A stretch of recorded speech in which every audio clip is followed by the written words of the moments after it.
I am a people pleaser. However, it's only to the people I care about, I love, and respect.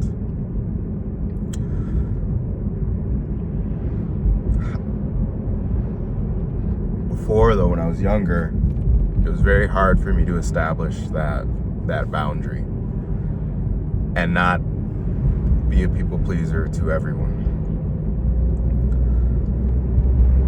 I guess in theory, with good intentions, and I think it's a noble cause. However, I've come to realize that it was kind of having the opposite effect of what I intended.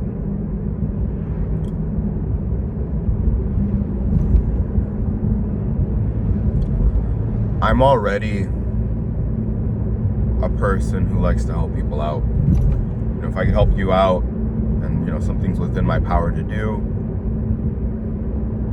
my inclination is already to help.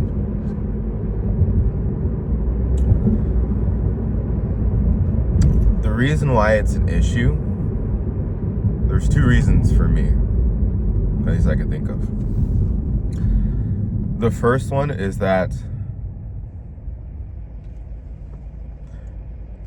it now becomes harder to say no to people, especially when you're used to saying yes. And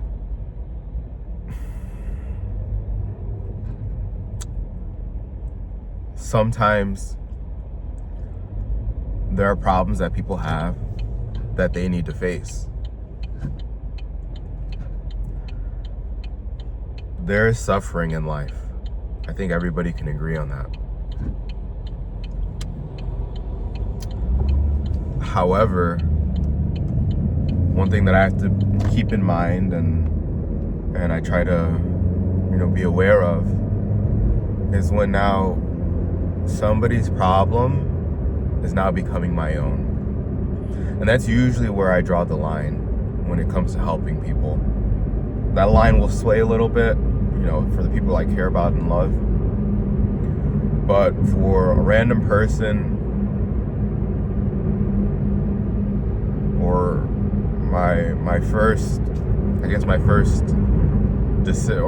thought in the decision-making process is, am I truly helping this person, or am I now letting this problem become my own?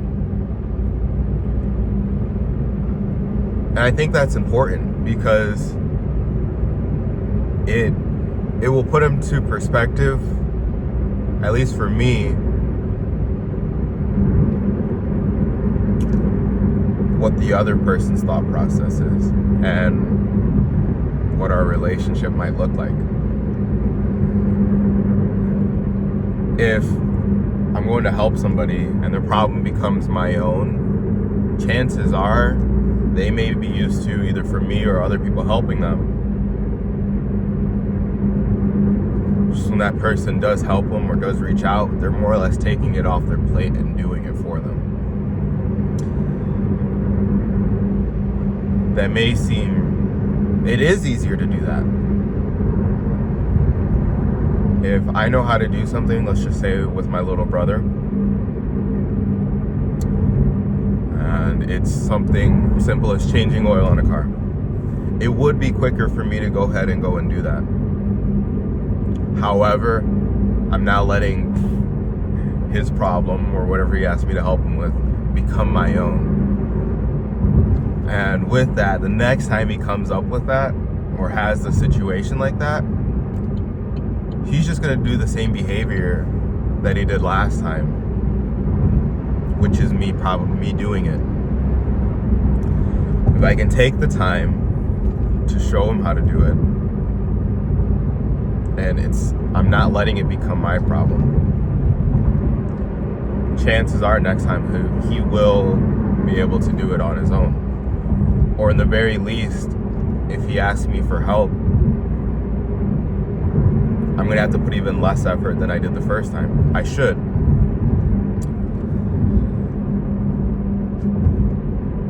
So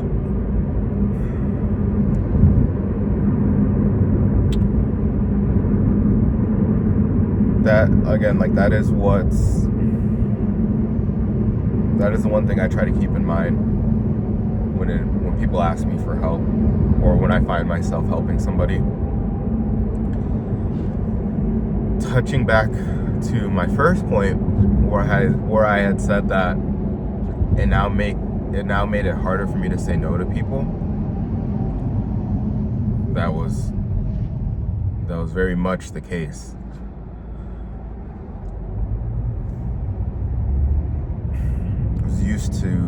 I was used to helping people, just, life, circumstances. I've been in positions where I've had a good amount of responsibility, especially over other people.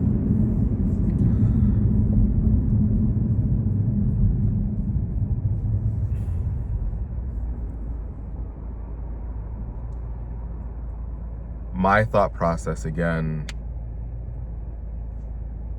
used to be, well, you helping your people like that, like you making it easier for them in that way, at least, like that's the way you should lead. My philosophy is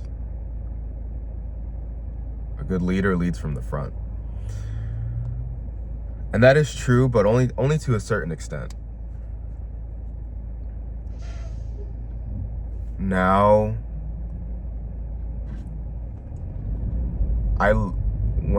when I try to help people, or let's just say in the workplace, if I'm the manager or whatever department or however, I'm gonna train my people and lead them in a way that they don't need me, that I do not have to be there.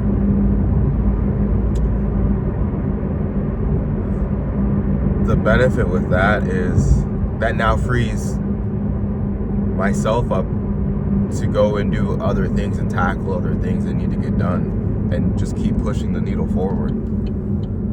If I have to sit there and put out fires all day, essentially, what's going to get done? We're only going to move as far as the workload that only I can carry.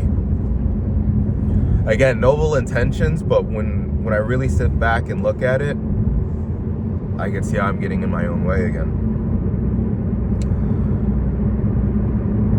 Being able to do these two things, telling people no more often, and being mindful of when I may be overextending myself and overextending my hand that I lend to others. Again, it just ties into the previous video of like not giving a fuck, not caring what other people think, because I'm solid in here. And it's been, I haven't made this phrase up, I've heard it somewhere, but it's been popping up in my head a lot, where it's attract, not chase.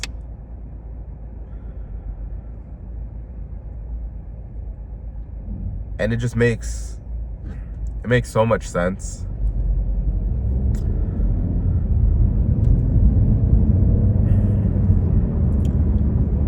Let's just say it did work out, right? My old way of thinking, where you help everybody be a people pleaser, you need everybody to be your friend. Here's what happens. That's me chasing. That's what me chasing looked like. The people you end up having around you, those aren't the people that you want. Because real, authentic people, they would see through the bullshit. They would be able to see, consciously or subconsciously, that I'm looking for approval and validation. As far as then, when I look into attracting, I no longer care what people I push away. It's almost like it is a good thing, because those are the people you're not necessarily going to want around you. And the people that do come through, that does filter through, it's going to be a lot less than the amount of people that you took in. But man, those are going to be the real ones, and it's going to be a little bit of a longer process, and you have to wait a little bit longer. But it's going to be worth the payoff, and that's what I'm seeing. The more I'm focusing on attracting and not chasing, so just being who I am and not caring what comes from it, in the sense of I'm not trying to go out and offend anybody on purpose. I'm not going to try to go out and belittle people or make people feel some type of way. But to the same degree,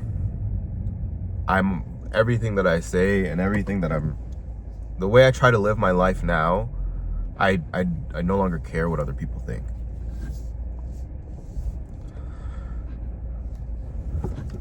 And so it's like, let the people who come, let them come, and then the people that are repelled away, best of luck to them. And God bless both people.